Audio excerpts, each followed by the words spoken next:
Sir, இதுக்கு முன்னாடி காவிரியில தண்ணீர் விடாத காலகட்டங்களில் இதுக்கு முன்னாடி இந்த ஆட்சியாளர்கள் ஜெயலலிதா உட்பட எல்லாருமே நீதிமன்றத்தை நாங்க இப்ப இவர் கர்நாடகா முதலமைச்சர் சந்திப்பது ஒரு தவறான முன்னுதாரணத்தை கொடுக்குன்னு சொல்லியிருக்காங்க சார் பல தலைவர்கள். இரண்டு காரணங்கள் இருக்கிறது. ஒன்று, எல்லா முதலமைச்சரும் முதல்ல அவங்களுடைய பிரதிநிதிகளாக அன்றைக்கு பொதுப்பணித்துறை அமைச்சராக இருந்த ஓபிஎஸ்ஐ அனுப்பினார்கள். அவரோடு ஒரு அமைச்சரும் அனுப்பினாங்க, சட்ட அமைச்சர். அப்போது சண்முகம் இருந்தார். ரெண்டு பேரையும் கனெக்ட் பண்ணி தான் அனுப்பிச்சாங்க. அம்மா கேரளாவுக்கு போனாங்க, கர்நாடகத்துக்கு போய் முதலமைச்சரோடு பேசி எங்களுக்கு தேவையான தண்ணீரை வழங்க வேண்டும் என்று வேண்டுதல் வைத்தார்கள். அதற்கு பிறகு காலத்தின் சூழ்நிலைக்கேற்ப வழக்கு மன்றத்திலே வழக்கை தொடர்ந்தால் இது நடைமுறையில் இருக்கிற ஒன்று. இதில் மாற்றங்கள் இல்லை.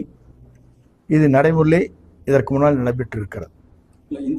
முதலமைச்சர் தான் செல்லவில்லையே தவிர முதலமைச்சர் பிரதிநிதிகளாக அவருடைய கடிதத்தை எடுத்து சென்று அங்கே முதலமைச்சரிடத்திலே ஒப்படைத்து அம்மா அவர் நேரடியாக அவரோட தொலைபேசியிலே பேசி இதெல்லாம் நடைபெற்றிருக்கிறது.